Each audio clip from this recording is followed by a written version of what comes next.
Good morning. So today we're going to be talking about our next section here. We're going to be talking about volume. This case is going to talk about prisms and cylinders. Next week we're going to be talking about volumes for pyramids and cones. So before we start with that, let's just take a quick second and review some vocabulary here. First thing we have the definition here. This is a new one for polyhedron. And so a polyhedron is basically just a three-dimensional shape. So it's a solid formed by polygons that enclose a region of space. So here you've got, a solid that's formed by six rectangles. Here you've got one that's formed by four triangles and a rectangle. Here it looks like we got, I don't even know how many there are in there, but a bunch of them. Here we've got like a hexagon, and then six rectangles, so 8 faces total. And so some of the definitions that go along with this, you can see from this picture here, we've got edges, faces, and then a vertex. And so a face is the actual flat polygon part of this thing. So for example, this face might be a triangle. The face on the bottom there might be a rectangle. But those are the faces. The edges right here, that's an edge. Those are the line segments. So it's a segment, it's where two faces are going to touch each other. And then a vertex is going to be a point of intersection of 3 or more edges. So here you see like the points, the corners of those. And it has to be at least 3 edges, but it could be more. So like there's a point where 4 edges meet, a vertex where 4 edges meet.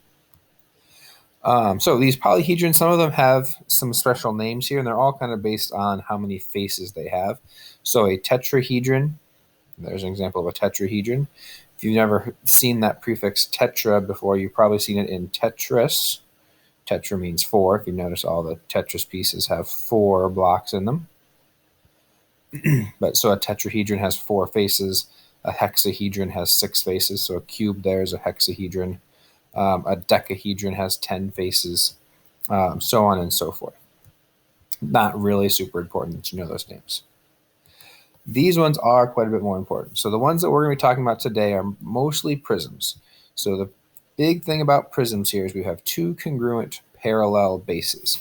They do not have to be on the top and the bottom, but they have to have 2 bases. So a rectangular prism is going to have rectangles as bases. A triangular prism is going to have triangles as bases. A hexagonal prism is going to have hexagons as bases. And then the rest of these are going to be rectangles. So no matter what kind of prism we have, whether it's a rectangular prism, a triangular prism, any kind of prism, these lateral faces are always going to be rectangles around the outside here, around the outside here. Now we've got 2 different types. We've got right prisms like this. This is kind of your normal ones. And we've also got oblique prisms, which kind of slant like that. We'll talk a little bit more about those later. Next up, we've got pyramids. We'll talk about how to find the volume of these next week. But a pyramid has 1 base. It does not have to be on the bottom. So this is a triangular pyramid. Any of these triangles could be the base. Doesn't really matter. Here we've got a trapezoidal pyramid. So we've got a trapezoid on the bottom. And what you'll notice is all of these lateral faces are now triangles instead of rectangles.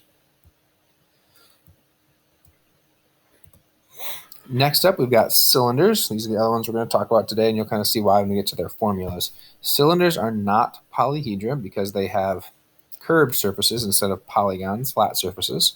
But the 2 bases are circles. So we've got a circle on the bottom, a circle on the top, and then the lateral area here, which we're not going to talk about surface area this year. We don't have enough time. But if you imagine unrolling that lateral area, you'd end up with a rectangle. We could also have an oblique cylinder, just the same thing but slanted off to the side. The bases still have to be parallel to each other, though. And finally, we've got cones, kind of the same idea as a cylinder. A cone has a circle for a base, and then its lateral area here. Again, we're not going to get to surface area this year, but you can kind of think about what would happen if you unrolled that cone and see what it would look like. We could also have a right cone or an oblique cone. For finding the volume, there's not much difference. Okay, so this is kind of what we would have started off with if we were in class. And it was just kind of an idea of how many cubes could we fit into this box. So assuming we have a box measuring 2 centimeters on each inside edge, how many of these little 1 centimeter cubes could we fit in it? And the idea was to get you thinking about stacking these cubes in there. Well, if it's 2 centimeters on each edge, we know the bottom kind of looks like a square. And on that square, we could fit in, 4 total, just like we talked about with area, 2 by 2. Now, the fact that we've got some height to this thing, I'm drawing it more as a depth here, but that's okay. Doesn't really matter. We could think about how many cubes we could fit in. If it's still 2 by 2, then we could actually fit in, our 4 along the front and then 2 rows deep, so actually 8 total.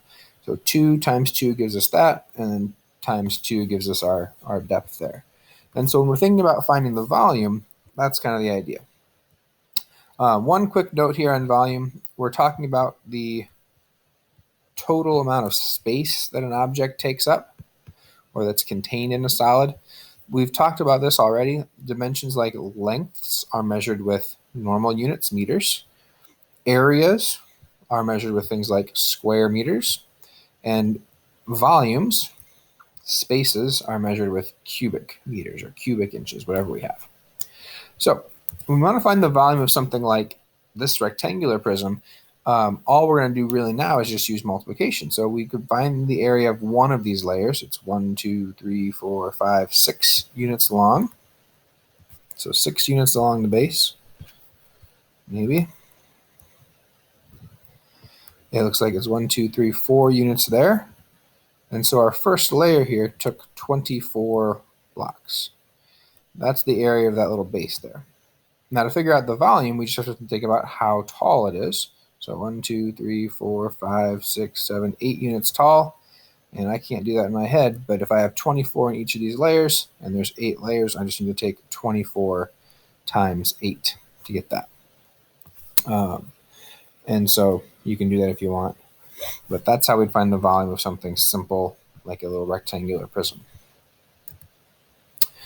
If we wanted to do something like a triangular prism or a cylinder, we'd have to do the same basic idea. But if you think about the first step there was to find the area of one of those layers. In order to do that, we'd have different formulas. In our circle here, the formula for finding the area of that one circle was pi r squared. And then we just take it by however many we have. If we had a triangle, we'd have 1/2 base times height. And then times however many we have. And so in general, the volume of our prisms or our cylinders is going to be found by taking the area of the base multiplied by the height. And a couple of things to know here. The height of these always has to be perpendicular to that base that we found the area of.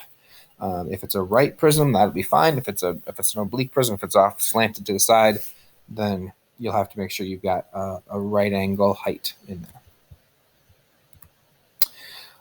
And so depending on whether you're talking about prisms or cylinders, what doesn't matter here is whether it's a right cylinder or an oblique cylinder or a right prism or an oblique prism.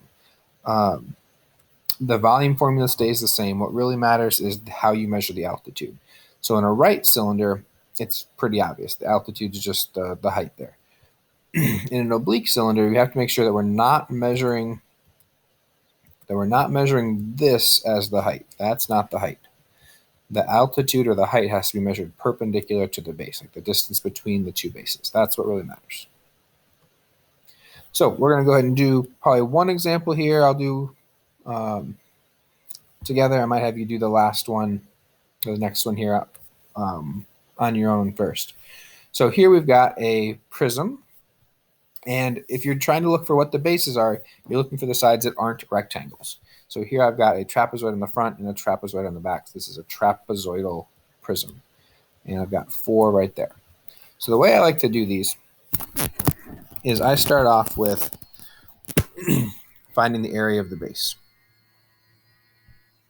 And so since this is a trapezoid, I know the area formula for a trapezoid is 1/2 base 1 plus base 2 times the height. And I'm going to find that first. So I've got 1/2 base 1 looks like it's 8 plus 4, and my height is this 5 right here. Oops, why did I do that? 5. No, erase. So our height is the 5. And we'll just go through and we'll do these order of operations follow through. So our area is going to be 1/2 times 12 times 5.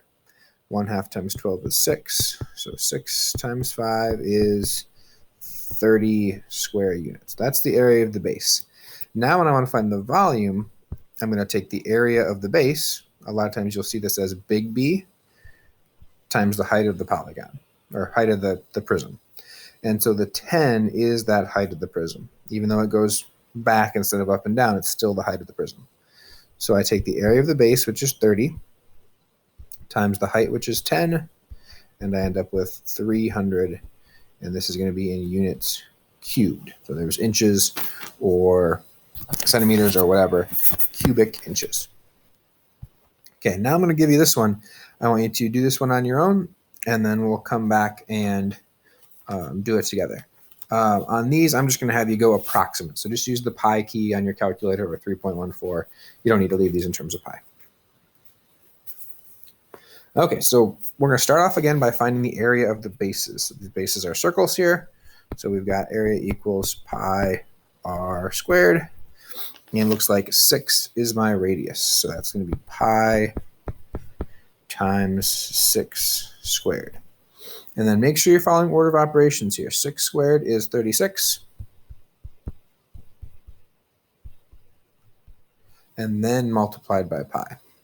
And I'm using the pi button on my calculator, not 3.14. And that gives me 113.1 square units. That's the area of my base.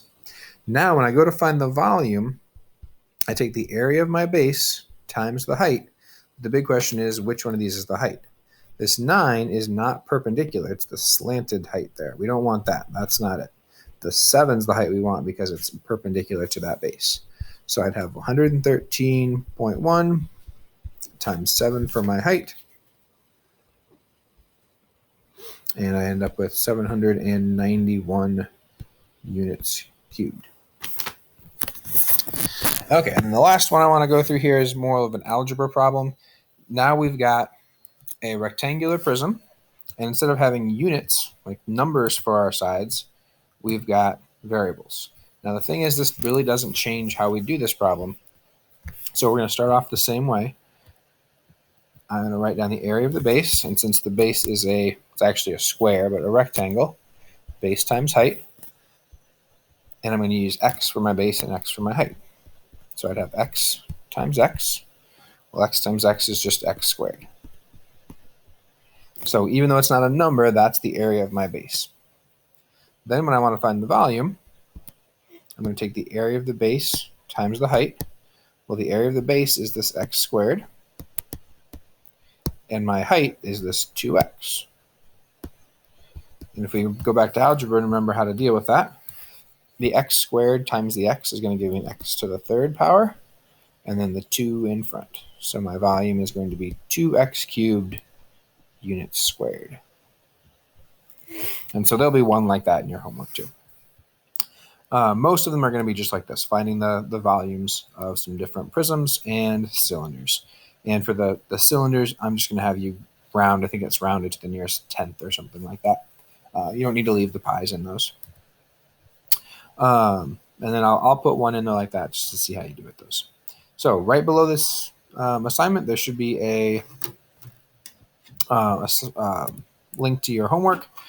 It's going to look a lot like this. Remember, there's office hours Tuesdays from 9 to 10 and Thursdays from 1 to 2 if you have any questions. And also remember that you can see the feedback you get on your homework on Canvas. So if you need to look back and see what you got on those homework assignments or why you missed something. Look in there, and if you fix the ones that you made mistakes on, or stop by office hours and fix those, you need to get some help to fix those, you can certainly improve your scores on the homework assignments as you go.